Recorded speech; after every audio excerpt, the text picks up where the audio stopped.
Walking into the theater, I was filled with dread, worried that this movie would boil down to immature fart jokes and pranks. But I can confirm that there isn't a single fart joke. And it's not just that, the movie itself is much more mature than I would have ever given it credit for after watching the terrible trailers. And like me, many adults are going to go into this children's movie wanting for it to be more than an hour-and-a-half long toy commercial. And we all know that movies made for kids can and should be more than that, but sadly, many are. And this definitely had some jokes that didn't land for me, but overall, it was well worth the ticket price. Welcome to Sandwich Reviews. I'm the Talking Sentient Sandwich, and the more I think about it, the more I grow to love Transformers 1. The story may have been predictable from minute one, and I was able to see exactly where it was going and what it was doing, but being predictable and being bad are two very different things. And for me, the movie managed to be just entertaining enough to never consider the cliched storylines and twists as uninspired. The characters, while a couple can be grating at times, grow as the narrative goes on and as they are tested from one moment to the next. Many recognizable Transformers characters are pulled into the fray, and I was starting to get bothered that there might be too many players in this shorter narrative, but they all have a function in the story and it all pays off.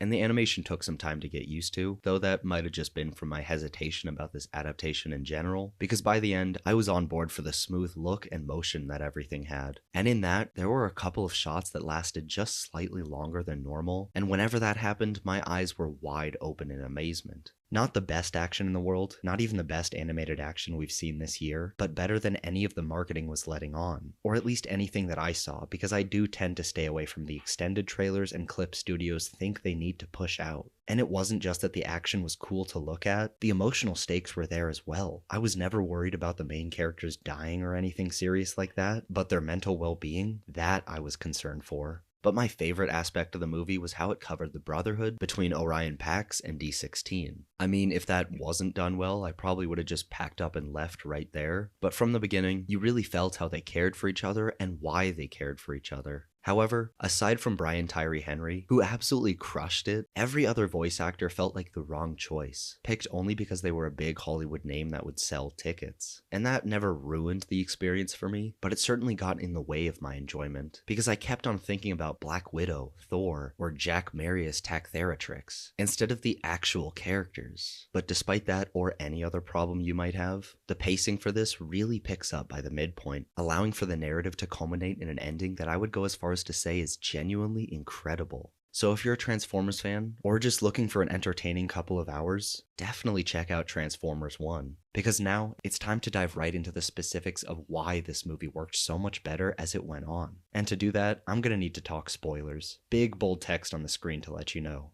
Ready? Alright. First off, I'm glad the runtime wasn't blown out to include more than it needed to, but even the 2 hours this clocked in at probably could have been cut down to something leaner. I was never bored or anything, and the narrative was always in motion, doing something, but I did feel a sense of aimlessness during the first act and a bit after. I immediately assumed the story would get to Orion Pax and D16 leading a revolution against their corrupt leaders, as I'm sure everyone in the audience knew from minute one, but that brotherhood dynamic I was talking about before was what kept me engaged. Even so, if the first half was any longer, it probably would have stepped into boring territory, so I'm really glad it wasn't. Though there were moments that treaded on that, such as Bumblebee's introduction, which felt very forced, and paired with him was a map to the sacred plot device. And all of that was just extremely convenient, with that presumably long-lost map just happening to come across the main characters. But that flaw is easily forgotten, because the midpoint came and the obvious villain was revealed and the movie actually got started. And I loved everything about that second half. But before I get to that, I gotta talk about the carnage, because there were also some Transformers being torn apart limb from limb or decapitated, or we'd watch the light leave their eyes, and I think this movie was able to get away with more just because they were all robots. And the brutality wasn't the only thing that was able to be mature. D16 declaring that he wanted revenge and would kill Sentinel gave me chills, as well as his gun transformation, because those serious sequences were allowed to breathe and be serious. Megatron's whole storyline was able to have a lasting effect on me.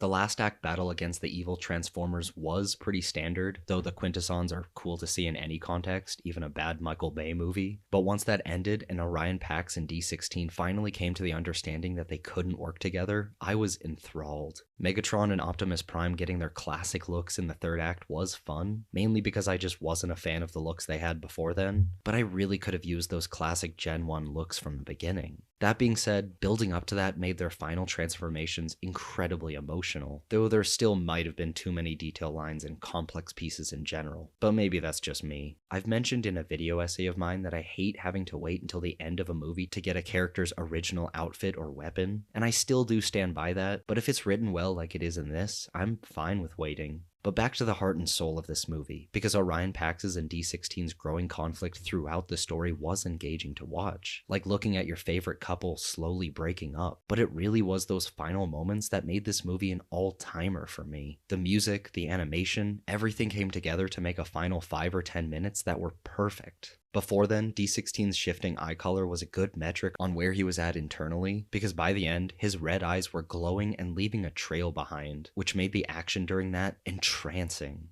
And before I wrap up, I gotta mention one last thing, because during Optimus's classic ending speech, the last Autobot he said sounded very reminiscent of Peter Cullen, almost to the point that I wouldn't be surprised if he was called in to voice that line. It could have just as likely been some fancy audio editing, but I liked it nonetheless. But what did you think of Transformers 1? Are you as fond of it as I am? Are you looking forward to a potential sequel? Let me know down in the comments. And as always, thanks for watching. Make sure to leave a like, subscribe for weekly video essays and reviews, and enjoy a delicious sandwich.